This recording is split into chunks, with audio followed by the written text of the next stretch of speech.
So I wanted to be in sports. My brother's an eye surgeon. My late father was an attorney who argued a murder trial in the U.S. Supreme Court. My mom was the head of dietary services at a major hospital. And then there was me. And I was the guy who I had a big test tomorrow, but there's a game on tonight. My brother would go study. I'd have to watch the game. I was just not all in as a young child on my academic pursuits. Let's put it that way. And as I matured, I went, you know what? I probably have ADD and I don't want to sit chained to a desk. That's just not who I am. The thought of getting up every morning, and I remember having to come downtown and meet my dad at his office with my mom and my brother, and I see all these people in the tan trench coat with the briefcase with the handle and the wingtip shoes and the tie. I went, oh, it just put me in the ground now. I can't do that. That's just not who I am. I need to be a free spirit. I'll work harder than anybody. Dennis knows I'll go 24/7 with you, but it's got to be something that moves me. And so when I was graduating college, my parents, my dad being a lawyer, he said, go to law school, get your law degree, then figure it out. I applied, I got in, I had less than zero interest in going to law school. And I applied for a job at Purdue University. I'd read in the paper that they had fired their assistant basketball coach. Well, I had been a high school coach for 1 year in Minnesota while I was a senior in college. I saw this sign up in the student center and it said, Kellogg High School, St. Paul, Minnesota, trying to hire an assistant basketball coach. So I called. I was a college senior. And this great guy, Doug Fields, calls and says, oh, why don't you come out for an interview? I drive over there and he said, look, you got no qualifications. You played baseball and football in college. You didn't play basketball. But you know what? Seem like a nice guy. What the heck? Let's do it. And so I coached the JV team. I'm the assistant varsity, and I'm hooked. Now I graduate, I get into law school, and I have less than zero interest in going. And I see this in May of 1982. I see this. Purdue fired their assistant coach. I call Purdue University. Now, one thing I do have is a photographic memory, especially for phone numbers. And I could tell you right now, Purdue University's phone number for the basketball office, I haven't called it in 25 years, is 494-3214. That's area code may have changed. It was 317 back then. Wow. I call Purdue basketball. Hi, is Coach Gene Cady available? He's in the Hall of Fame. He's a huge name.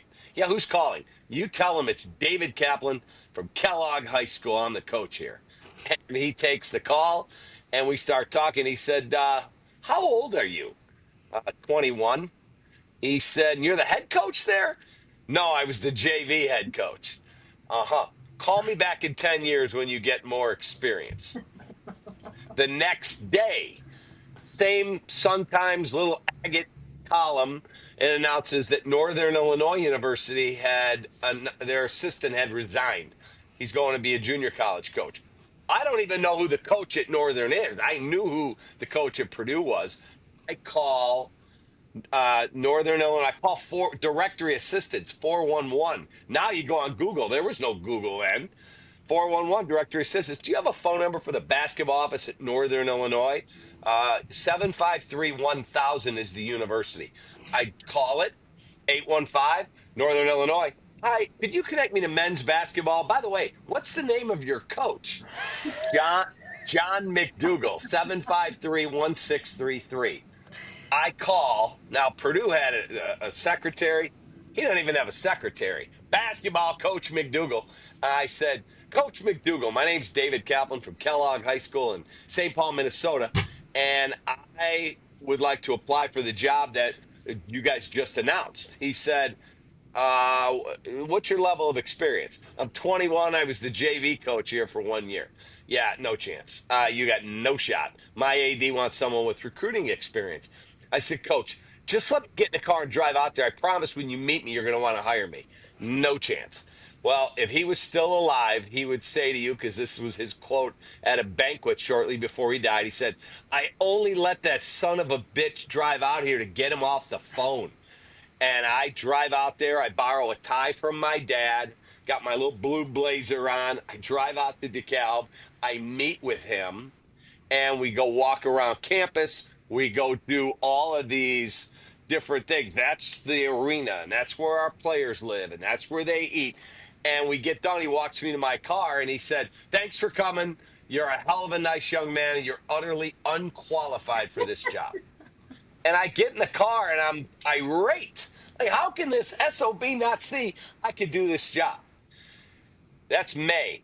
I guess I got to go to law school. I'm a beer vendor at White Sox and Cubs games to try and save money. My brother and I. He ends up going to med school. And in August, I saved enough money to go to a basketball clinic up in Milwaukee at the Hyatt. It was 2 days, one night.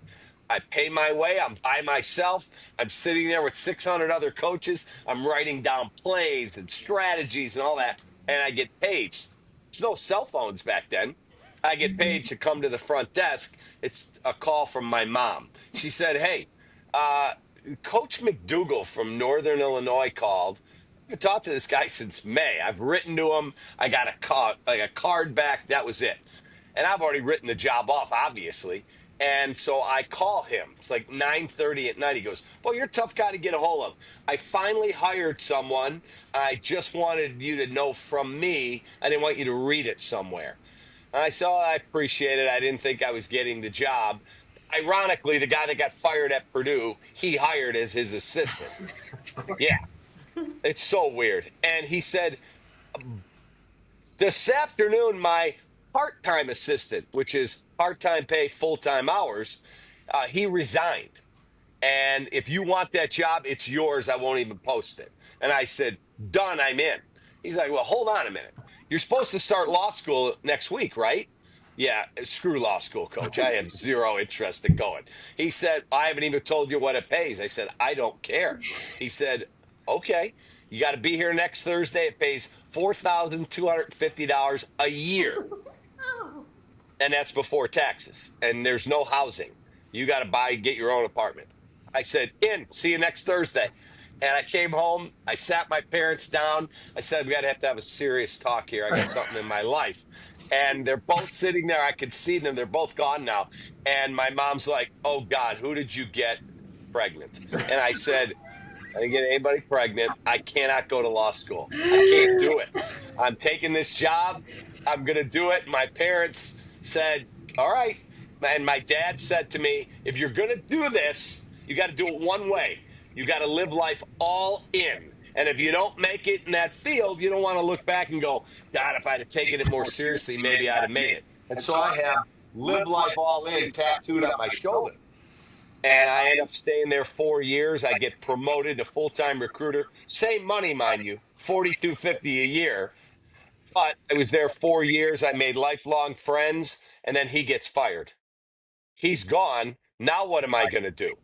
And so I start my own scouting service of high school players. Figure if I can make a little bit of money, I can help pay my first year of law school. Again, with zero interest in going. And then you get a door, it opens. The road forks. You got to have some luck and you got to have grit. And if you have grit, I think you can accomplish anything. And a guy called on a snowy Sunday morning and said, "Hey, I'm calling from Sports Channel America. Have you ever done television? I heard you're a former coach." I said, "Oh, I've done a ton of television." "Yeah, how can I help you?" I'd never done anything but watch television. You watch television. That's it. And he said, "Well, DePaul is number 3 in the country. They have a game today in 2 hours at the Allstate Arena, then Rosemont Horizon. I don't have an analyst. He got snowed in. Can you do this game? We'll pay you $800." That was a fortune. I said, $800? In, I'll be there. And it was what I was born to do. I did the game. I had coached against them, so I had great stories. And after the game, this guy comes up to me and goes, "Why am I flying a guy in from Los Angeles, paying him to all his travel and all his fees? I got 10 more games. You want him? You're local. I'll give you 800 a game for 10 more games." I'm like, "Done." And then sports radio started, and I got another opportunity. And then the basketball season ended. This is in 1992-93. And they asked me if I could talk other sports. And I said, "Of course I could talk other sports." He said, "All right, you're on tonight, 11 at night till 2 in the morning, book a show. You're by yourself. Get your guests, and let's see how you do. Well, that's where I believe networking is the key to the world. It is. Mhm. If I'm looking at Grace and Eleni, and I'm going to hire one of them, and I happen to have a reference from somebody I respect on one of you and not the other, and you're even on the resume, I'm hiring the one that has the reference. It's just the way the world works. And so I call a friend of mine who's a basketball coach. His brother-in-law happens to be Jim Harbaugh, who was the coach of the quarterback of the Bears at the time. He says, sure, I'll come on at 11 o'clock at night. No one's getting the Bears quarterback at 11 at night, but I did. And then I called a coach who I had helped in recruiting. His name is Mike Krzyzewski, Coach K. Hey, Coach K, could you come on at midnight Central, 1 a.m. Eastern? He goes, you've been good to me. For you, I'll stay up and do it. And then I got Steve Stone to come on from Arizona to talk baseball, and they gave me a contract the next day. And Is that here I am. WGN? That was AM 1000 Yeah, WMVP. yeah. Then I went to GN for 22 years, and now I'm back on AM 1000. Wow. That that is a crazy story. Crazy ride. But you're right. I mean, networking, connections, knowing people, proving yourself to others, the references are everything. And I think that, and I also feel like we may have grown up in the same house because my parents were the same way, and I was on my way to business school, and I was like, I don't like this at all. And my dad said the same thing to me. Well, if you're going to switch, you better be all in for that and do it right. So That's couldn't it. agree more. If you're gonna do it, it doesn't matter what it is. If I'm gonna be your friend, I'm either gonna be your friend all in, or why are we wasting each other's time? Yep. If you're gonna go work out, why just walk around the gym and make people think you're either work out or don't waste everyone's time. So that's how I live my life.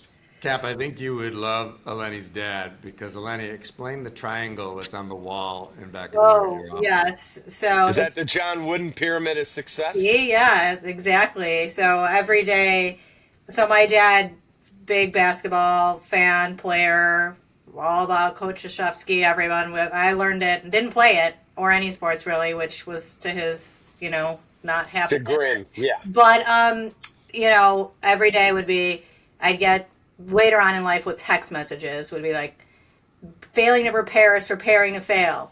If you haven't done something nice for somebody who can't repay you, you haven't lived. Just living that. Luck is when opportunity meets preparation. Exactly. And so, I mean, though, but those were, outside of the athletic arena, those were life lessons that They come into are. play everywhere in every part of your life, personal, professional, and just really was a big part. And that's why he's hanging out behind my head every day. There you go. I love it. Yeah. Love I it. know my co-anchor, Cianna, has a question. Go ahead. So I'm curious because as you've been in this career, you've seen a lot of things in the media, and media consumption has changed a lot from broadcast to streaming to now streaming based TV. I'm curious about your thoughts on Chicago Sports Network launching on Comcast Friday. Well, I mean, for fans, I think it's awesome. If you're a diehard fan and you want to watch whether it's the White Sox, the Bulls, the Blackhawks, their other programming, to not be able to get it all these months, that's really, really sad. Like my brother is a diehard White Sox fan. He's like, how am I going to get the games? I'm an Xfinity subscriber. So I think it's super cool for the fans. Now, the three teams right now, not very good. But to a fan, like I'm a diehard Cubs fan. Dennis knows this. I mean, I never jumped off ever. And I've been a fan forever. And it made 2016 that much more special when I was in Cleveland the night that they won because of all the hell I had gone through with teams losing 100 games, teams that are just poorly run. They don't spend money. And all of a sudden I look up, I'm like, my Cubs are the best team in baseball. We're in the World Series. And when the moment the final out was made, I'm on TV. And they, in my ear, they go, all right, Cubs just won the World Series. We're on in 10, 9. And I got tears rolling down my face. And I looked up to my late dad. I go, we did it. Mm. And then it was a 4 hour post game, and it was the greatest joyride. I could never, ever top it. The Cubs could literally win the next 20 World Series be super cool, but it would never, ever Of course. top what happened after 108 years of idiocy. Yeah, I remember Tom Ricketts telling the story that he was in a taxi cab right as they were starting to get good. And it was a Russian cab driver. And he was imploring him, he was telling him that it was like the whole Cubs journey was like a great Russian novel. And he told Tom, don't don't end it too fast. And Tom said, buddy, you're the only guy in town that feels that way. So we'd be remiss, given what we spent a lot of time talking about on our little baby show here, is it involves a little bit of politics. And you've got some great stories of interactions as a broadcaster with some of our great elected officials, especially your Governor Blagojevich stories. Yeah, I was on TV at NBC Sports Chicago, and then I also worked prior to coming here in 2015. I was on WGN, which was the home of the Cubs at the time. And so I hosted the pregame and the postgame. And I remember distinctly, like the noose is tightening on the governor. It's in the papers, and all of this is going on. And I walk out of TV, and I'm walking over the bridge on Orleans, right over the river. And my son is a student at the time at Illinois. And my phone is ringing. It's a 217 number. Dennis knows this story because it's so insane. And my son has a cell phone with an 847 number. I'm like, 217, that's Champagne. Like I told you, I have a photographic memory for numbers and area codes. I'm like, why would he be calling me from Champagne? I go, hello. Hi, David. This is Mary Stewart, the deputy governor of the state of Illinois. I said, hello, how are you? She said, great. Um, the governor would like to speak with you. Could you hold, please? Sure. And like, this is so weird. What's going on here? And I'm holding, and then all of a sudden he comes on. He goes, Cap, the hell is Lou doing? Bring a lefty in against a righty. Excuse me? He said, I was listening to you last night, and I was on hold, actually. I said, did you tell him it was you? No, it was Rod from the north side. We had so many calls, we didn't get to his call. He's like, what is Lou? Would you tell him I'm mad? Why would you bring in that reliever in that situation? And I humoring him, and I talk, and I hang up, and I'm like, that dude's about to get arrested. Wow. He is a diehard fan, man. And shortly thereafter, the noose tightened and he was done. But yeah, he was a diehard Cub guy. Holy smokes. Yep. Wow. Yep. Wow. I was gonna. Eleni, when you were working in government, did you ever have your electeds give Cap or any sports broadcasters a call? Well, I can't say we didn't. Sometimes it was out of passion. Sometimes it was out of needing to distract our elected officials from maybe doing things they shouldn't be doing and saying, hey, check out what's happening at Wrigley today, or let's talk about this so we don't have to do some bad things in the state capitol. I did have during COVID, you'll remember we didn't have sports gambling until right around COVID time is when they legalized sports gambling. 2019. Mm-hmm. Right. And then that you couldn't sign up on your phone. You had to go to the place to sign up. And then during COVID, Governor Pritzker waived that for, I don't know, 6 or 8 months. And then he lifted it. Well, that affected our radio station because if you wanted to be a DraftKings customer, they were aligned with the riverboat down in downstate, like East St. Louis, Illinois. Well, I'm not driving 7 hours to East St. Louis to sign up. And so I'm at a dinner with our CEO from our company at Swift and Sons, and I look over and there's this eclectic table. There's a guy in a basketball jersey, there's another guy in a soccer jersey, there's 2 women there, and the governor. And he's having this meeting with these people. And I said, I got to talk to that guy. I've never met the guy in my life. He gets up with 3 security and they go out the back door. I get up from the table and I run out the back door. Security whips around. Yeah? I said, Governor Pritzker, I'm David Kaplan from ESPN 1000. Oh, you and Jonathan Hood. I listen to you guys when I'm in the car. I said, oh, I appreciate that. He said, can I help you? I said, yeah, you're killing our radio station by not allowing us to be able to sign up mobily on your phone. And he said, yeah, I wish I could help you, but Neil Bloom, who owns Rivers, is more powerful than me. But he said, in about 3 months, it'll all be lifted and you'll be able to get back to work that way. Yeah, that was my interaction with Pritzker. Wow. So we're running a little bit short on time, so I want to do two things. One thing before we get to our going to be terrible, I want you to tell everybody being on YouTube is actually kind of home to you. Tell everybody what you're up to because you're building a monstrous machine. It's a funny, quick story. I'll speed it up for you. I was on TV for, I don't know, 16 years at NBC Sports Chicago. And then they offered a voluntary early retirement opportunity to anyone in the company who was 58 or older, 10 or more years experience. Well, I fit both of those things. And I'm like, I want to keep doing my show, but they wouldn't extend my deal because the station was going to go out of business. I'm like, so I'd be working for free. They offered to pay me the entire amount of money I was owed. I'm like, I'm out. I'll take it. And my now partner was my producer. He says to me, you know these recaps, REKAP, that you do after selected Cubs Bears games? Yeah, I said they're awesome. They're fun. He's like, they are awesome. You get a lot of views. And how much money you making off them? I said, not a dime. I just do it because I have fun.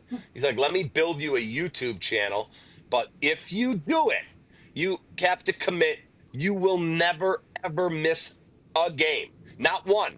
So if you're a Cubs fan, that's 162. We also have the White Sox. That's 162. We have the Bulls. That's 82. We have the Bears. That's 17. He said, you can never miss a game. If you go to dinner with your wife, you better find a way to watch that game. And so I literally have the phone I'm talking to you on. I have a second phone right here. And we go to dinner. My wife is all in on it. She loves it. I set both phones up. I have both games going. We may have another couple. I may be engaged in a conversation, but I know exactly what's going on. And then I get up when that game ends. Excuse me, I'll be right back. I find a spot outside if the weather's nice. I've gone into the kitchen at Sestaria Greek Restaurant in Lincolnwood. Said, Pete, the owner, I need to use your kitchen. And I have all the waiters behind me, and I set it up, and it's like 4 minutes long. Welcome into the recap of the Cubs.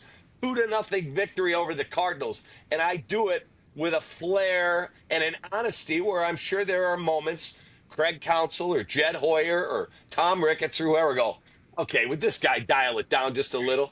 But I'm not broadcasting for them. I'm broadcasting for the fans who are sitting at home mad that Jerry Reinsdorf doesn't spend money or mad that the Bears haven't done this or that Matt Eberflus is a moron, whatever it is. And the numbers have been incredible. The day we found out the Bears were hiring Ben Johnson, we went live within 90 seconds in our studio. We literally saw Adam Schefter's tweet. Oh, God, we got him? We went live 90 seconds later. We had 80,000 people watch. 80,000. That's where the future is, man. It's not AM radio in your car. It's content through digital streaming. Mm-hmm. It's really exciting, and you're building a very, very successful network, and you're bringing Thanks. out a lot of other passionate sports people, so it's going to be a lot of fun. Super cool. And So I that's would going to say, be fun, but let's talk about what's going to be terrible. And I think we should focus on what's going to be terrible this summer, but we can't wait for it. So I'll start. Over the summer, it seems like maybe people might get back to movie theaters for summer blockbusters. And we have another Mission Impossible movie coming out. Mm-hmm. Tom Cruise is famous for doing his own stunts. When they did Dead Reckoning, they did a trailer showing the things he did to prepare for a motorcycle jump off a glacier. And he did something like 14,000 jumps on his motorcycle to prepare for that stunt. And now, in the final reckoning this summer, I don't think this is a spoiler alert because they're doing some trailers on this as well. He's hanging from a biplane, and God. he looks into the camera and says, "I need you to trust me one more time," which is a great trailer material. Yep. It Cap, is. you and I are aging weekend warriors, unlike our youthful friends here, and we try to stay active. But that guy's out of his mind. And so hanging from a biplane, it sounds terrible, but I can't wait. I can't wait to watch it. I would never do it, but my wife last year climbed Mount Kilimanjaro for her 60th birthday. Oh wow. Oh my Yeah, God.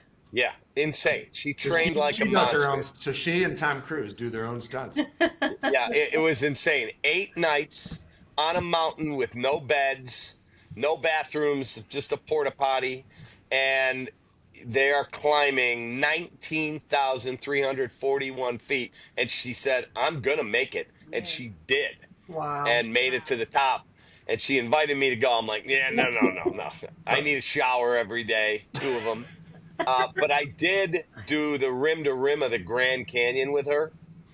Wow. That's the hardest thing I've ever done. I played college football. We did 3-a-days back then in 95-degree heat. Not fun, but doing the rim to rim of the Grand Canyon, you go 14.1 miles down. It starts at 38 degrees in an hour. It's 70, and by you get to 3 hours in, it's 120. A mile across and 10.1 back up, and it is brutal. But it's Wow. probably the most rewarding thing I've ever done. Wow. So sounds like you threw in a couple of sounds terrible. Can't wait. So you have another one?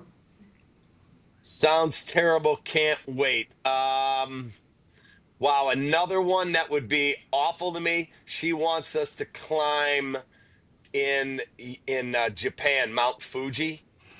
Like she's into all that, and that's just the altitude. And I do not have a good relationship, so that's probably going to be one. I'll be waiting at the bottom and go, "Hey, on good luck. I'll be here cheering you on." It's so worth the view. The I view don't would know be if I'll do that one, amazing. but it's worth the view. Yeah, Yes. summer. Can't wait. Sounds terrible. Well, I'm looking forward to the finals, NBA finals. So my team is not in the finals, but I'm rooting for. Okay, Who's your team? okay. So my team, I was rooting for the Knicks. So was I, because I'm friends with Tom Thibodeau. I love him, but Yeah, but I say love the goodbye. Lakers. I'm a LeBron James fan, but of course, Boo. yeah, they. Yeah, they I like the second best player of all time. He's good. Well, according to Shaq, he's the third. Shaq Oh, released, Shaq has. Shaq releases top No, 10 thank you. picks, Was and Shaq- I know he had Michael one. Bryant was second Yeah. over James. All right, Eleni. Well, my sounds terrible. I was hoping we were going to be able to talk about it, but we didn't. Was going to be Steve Bartman, but we couldn't go there. So I'm Yeah. going to go summer terribleness, Kennedy Expressway traffic, all day, every day. It sucks every It does. every day of the year. It sucks, but in the summers, it's just extra. So that is the sounds terrible for the summer this year. Yeah, the Absolutely. traffic's horrible. Absolutely. So if it sounds terrible, it's Frenemies of the People. Producer Grace is our producer. I want to thank the Kapman. Check out the REKAP show on YouTube. It's amazing. And thanks, as always, to Cianna and Eleni, and we'll see you soon.